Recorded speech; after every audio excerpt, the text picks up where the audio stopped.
you have to attend not only to the dignified arrangement of the transition. More importantly, you must prepare your future life in the higher world, so that you may find your way there at once, resume your work, and continue your ascent. Let us take the case of someone who realizes the benefits of good and understands the power of thought creation. Furthermore, he recognizes life in the world beyond and will not lament leaving Earth, for he knows about his eventual return into physical existence.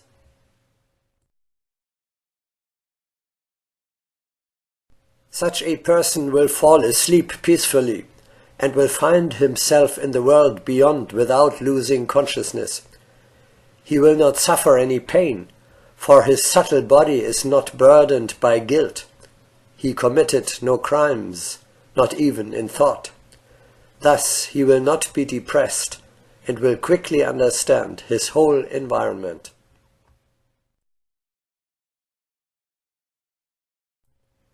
He will drive away fear because he understands that thoughts are his strongest shield.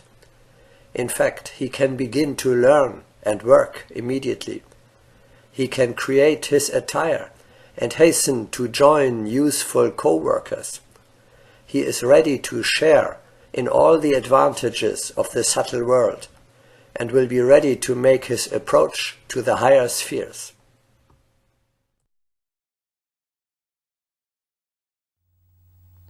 With a sense of responsibility, you are preparing for old age, for the evening of your life. It is even more important, however, to plan for the morning thereafter, namely, for your stay in the spiritual world. Sometimes people reach such a height of absurdity that they consider every thought about the future life to refer to the end of earthly existence.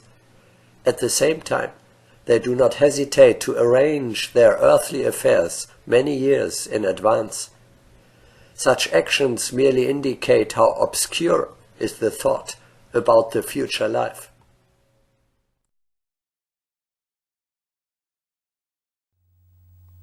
Before undertaking a journey to a foreign country, don't you inform yourself about the conditions, for example, the weather conditions prevailing and the laws applying there?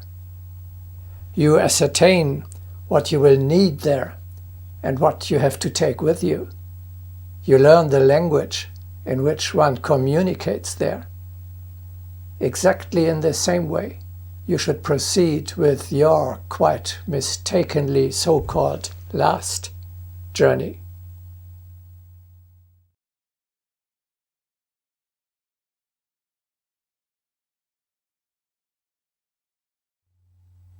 It is of the utmost importance that you realize the preparation for your future life in the world of the soul must begin already now, during your stay on the material level. The skills you need in order to find your way in the subtle world, to live consciously and to act meaningfully there, can only be acquired during your earthly life.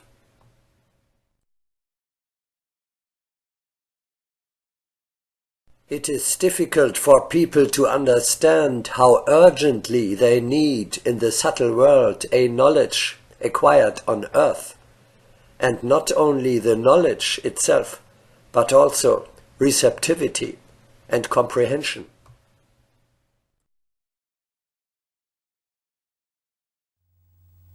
Once arrived on the other side, it will be too late to acquire the qualities which are needed there. Then you will have to get along with what you appropriated on earth. Those who are poorly prepared will have a hard time in the supermundane spheres.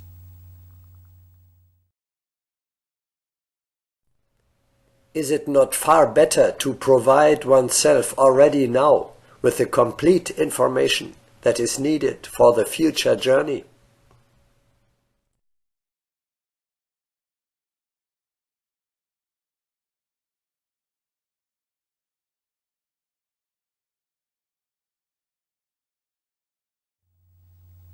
It would be a grave mistake to wait with your preparation for the afterlife until the very last moment.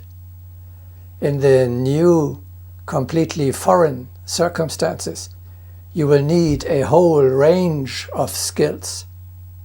It takes a long time to acquire them all. One may say your whole lifetime.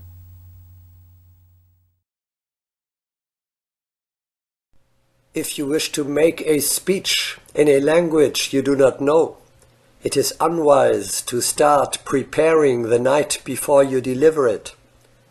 If you wish to perform on an unfamiliar instrument, it is unwise to start practicing the night before you go on stage.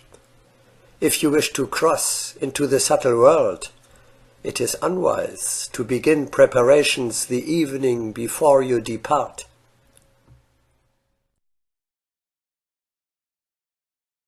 It is horrible when a person who has turned away from thought about the subtle world his whole life behaves like a negligent student and only on the eve of his crossing begins in confusion to repeat words he has never really understood.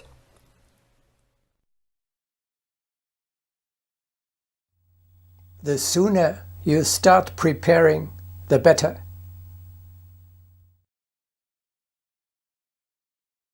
People become pious as they near the crossing into the subtle world. They fail to discern that such a hurried bribery borders upon blasphemy. Thus, there results not a realization of the higher world, but a hurried payment for the best place.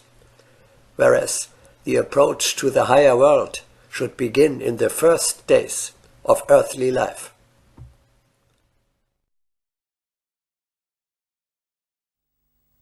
Let us look at some examples of how this preparation should look like. We can list up only a few of the most important features.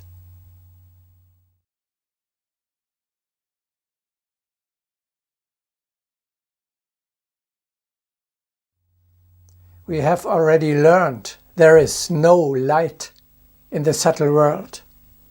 There you can illuminate and recognize your surroundings with the help of the light of your own aura only. With such a treasure, the traveler enters radiant into the supermundane world, for his inner light has been increased.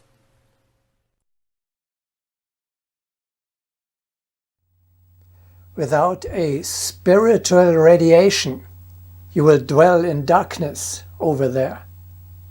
Therefore, you have to create a pure, strong and clear aura during your earthly life. Otherwise, you will not be able to see anything in the world beyond.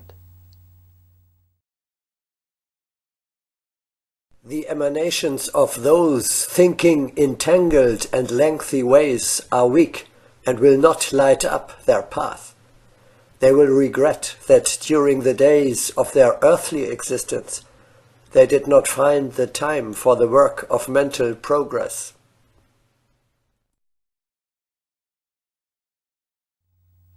The illumination which you are able to radiate up there helps not only you yourself, but also your fellow men. Man can increase his emanations through the power of his will and by expanding his consciousness. Only thus is man able, through an order of his will, to increase his ability to bear light. This will help man in the supermundane world, and he will become a true light-bearer. He will help himself and his surroundings by kindling the guiding light of the broadening of consciousness.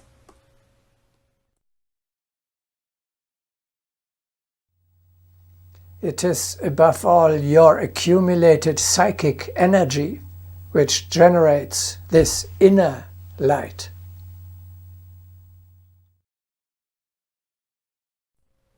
Though so imperceptible in earthly life, Agni, psychic energy, becomes the guiding principle in the subtle world.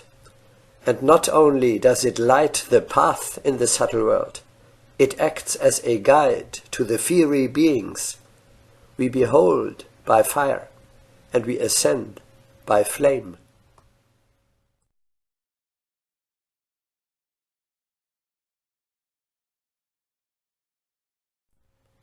Certain strata of the subtle world dwell in darkness because the light of their dwellers is faint. Few understand that the dwellers themselves can be like beacons of light. But precisely purified Agni serves as a beacon of light for all. Many ask themselves, will I shine?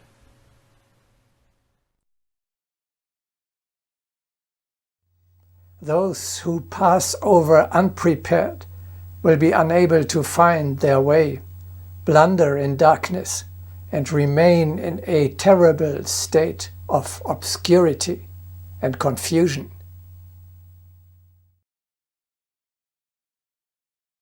Blindness in the subtle world is dreadful.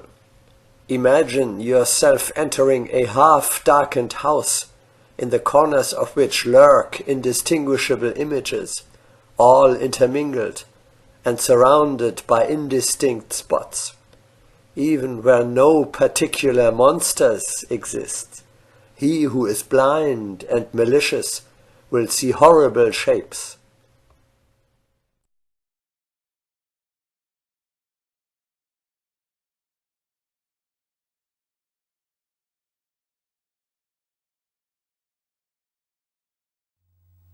After death, you enter a spiritual world. Here, your 5 outer senses do not help you along. In a non-material world, you have to be able to perceive the non-material reality. For this, you need your inner senses, your sensitivity. In the supermundane world, orientation is possible through your consciousness only.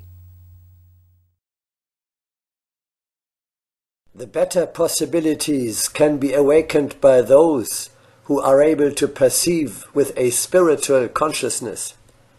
But for the preservation of consciousness, it is necessary to sense this during one's lifetime.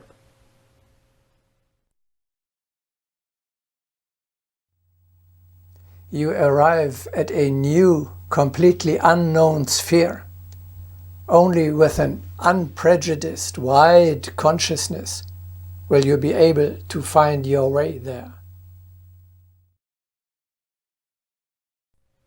If it is difficult here to preserve clarity of consciousness, there it is even more difficult, because numerous manifestations are encountered of orders of evolution new to us.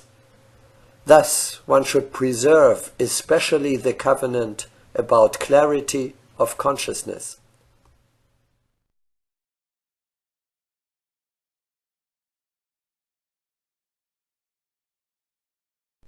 Everyone must understand that he will meet with so many new conditions in the supermundane world that only the breadth of his perceptions will help him to grasp the meaning of it all.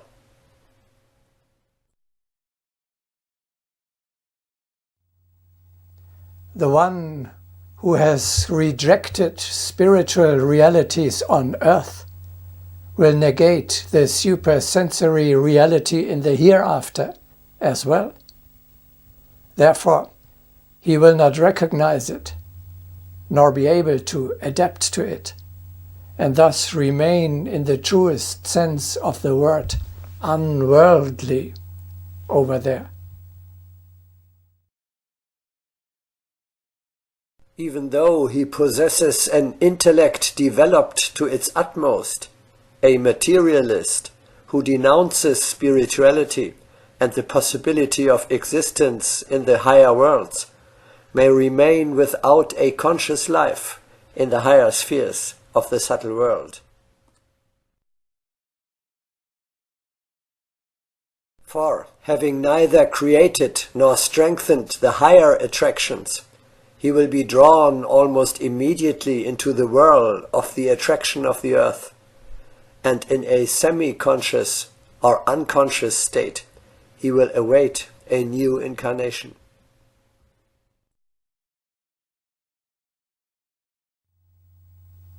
Something which you are unable to imagine because your consciousness is too narrow, you will not perceive either, although it is completely real. And if you do not see something which actually exists, you will remain unclear about your environment and its impact on your life. Just imagine there is something near you, but you do not perceive it. What kinds of consequences will that have? Those who think chaotically are like those who wave their hands in the dark, unaware of the object they hit.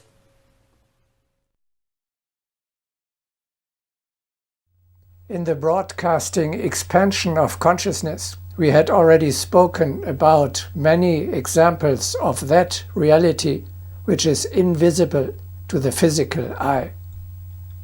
The effect of thoughts, of the gaze, of radiations, colors, sounds and scents, or the intervention of higher powers in our lives.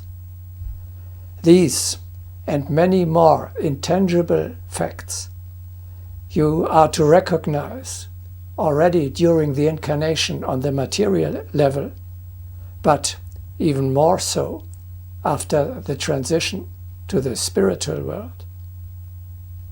For example, if you did not learn to read the aura of another man on earth and without an apparatus, you will not be able in the subtle world to see who you are dealing with and what kind of a being you have before you.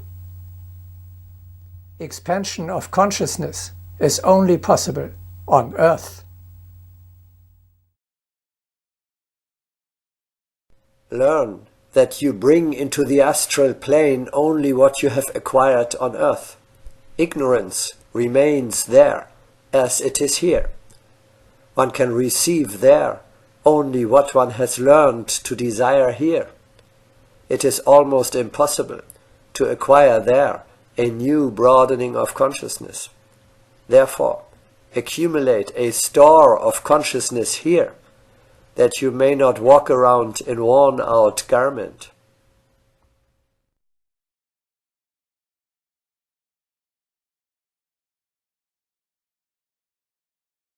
Training in consciousness is impossible outside of everyday life.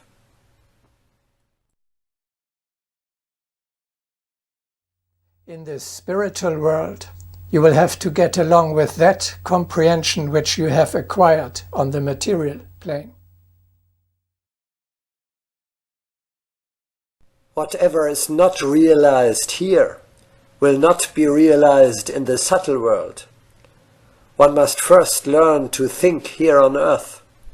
Thus it is impossible to acquire in the subtle world those qualities that we have disregarded in our earthly lives.